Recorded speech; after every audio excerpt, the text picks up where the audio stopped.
महत्वाकांक्षी पेयजल स्कीम जल जीवन मिशन के तहत गांव के अंतिम पायदान पर बैठे हुए व्यक्ति को भी शुद्ध पेयजल उपलब्ध कराने के लिए की गई पहल के तहत केंद्र और राज्य सरकार के बीच में जल जीवन स्कीम की सफल क्रियान्वयन के उद्देश्य से किए जा रहे आज के इस एमओयू कार्यक्रम में केंद्रीय जल शक्ति मंत्री माननीय सीआर पाटिल जी, राज्य मंत्री जल शक्ति मंत्रालय भारत सरकार माननीय श्री बी सोमन्ना जी, उत्तर प्रदेश सरकार में मंत्रिमंडल के मेरे सहयोगी प्रदेश के जल शक्ति मंत्री श्री स्वतंत्र देव सिंह जी, सचिव पेयजल और स्वच्छता विभाग भारत सरकार श्री अशोक के मीना जी, उत्तर प्रदेश के अपर मुख्य सचिव ग्रामीण जलापूर्ति एवं नमामि गंगे श्री अनुराग श्रीवास्तव जी, केंद्र सरकार और राज्य सरकार से जुड़े हुए हमारे सभी वरिष्ठ अधिकारीगण, मैं सबसे पहले आज के इस एमओयू के लिए केंद्रीय जल शक्ति मंत्री माननीय सीआर पाटिल जी को और उनकी पूरी टीम को हृदय से धन्यवाद दूंगा कि हम काफी दिनों से इस बात का इंतजार कर रहे थे कि ये सभी कार्यक्रम आगे बढ़ें, जैसे आदरणीय प्रधानमंत्री जी के विजन को जमीनी धरातल पर प्रभावी ढंग से दोनों सरकारें मिलकर के लागू कर सकें। देश के अंदर जल जीवन मिशन के अंतर्गत सबसे अधिक लाभान्वित होने वाली आबादी देश के सबसे बड़े राज्य उत्तर प्रदेश की है और इस देश से मैं इस महत्वाकांक्षी स्कीम के लिए विजन देने के लिए और इस पर पर्याप्त धनराशि उपलब्ध करवाने के लिए आदरणीय प्रधानमंत्री जी का हृदय से उत्तर प्रदेश वासियों की ओर से आभार भी व्यक्त करता हूं। मैं केंद्रीय मंत्री माननीय सीआर पाटिल जी और उनकी टीम को अवगत कराना चाहता हूं कि उत्तर प्रदेश देश के अंदर 1,05,000 से अधिक राजस्व गांवों को उत्तर प्रदेश के अंदर 1,05,000 से अधिक राजस्व गांव हैं,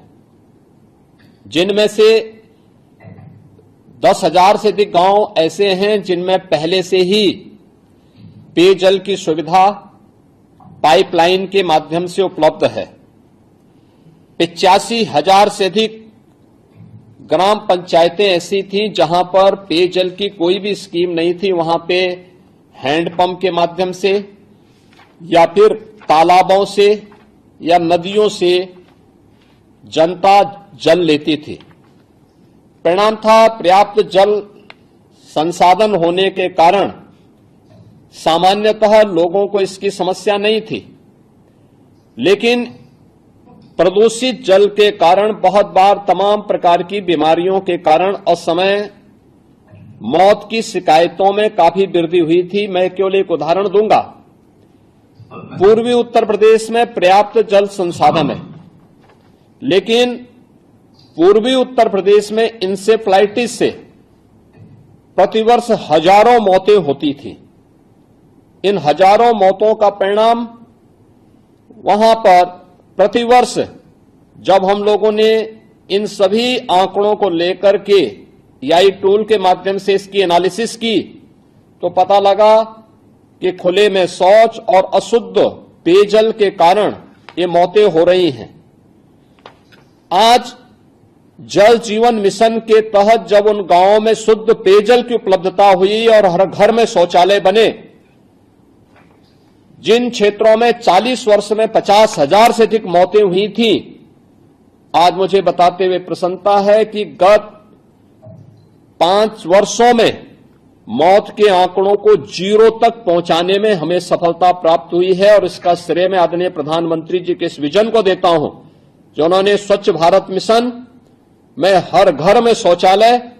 और जल जीवन मिशन के अंतर्गत हर घर नल की इस स्कीम को जारी किया, इसको लागू किया। दूसरा, उत्तर प्रदेश में स्कीम लागू होने के साथ ही हम लोगों ने जो भी कार्यदायी संस्था और कॉन्ट्रैक्टर थे उनको इस बात के लिए सुनिश्चित किया कि हम लोग 10 वर्ष तक कार्य के कंप्लीशन के बाद 10 वर्ष तक इसके रख रखाव की जवाबदेही भी उनके साथ करेंगे। और यह उत्तर प्रदेश के अंदर अब तक जिन 37,500 से अधिक गांवों में नियमित पेयजल की आपूर्ति की जा रही है, उसमें